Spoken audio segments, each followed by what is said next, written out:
First of all, we need to take this part first. There are two bolts right here, right here.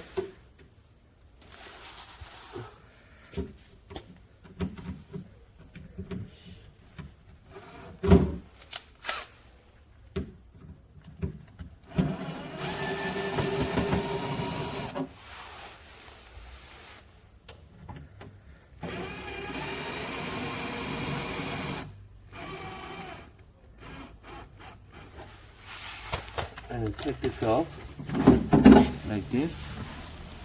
As you can see, there's like a motherboard here.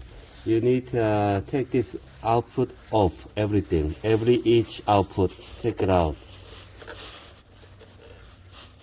빼면 되나? 그 누르는 게 있어. 누르면서 빼야 돼. Like this one. And this one, Everything. this one. Each output you need to take it out first. And then there's like port 1, 4, 3, 4. There's 4 different ports you need to take out too. And then change the motherboard new one. And then you need to put the input just like this. Okay, this is all. Thank you.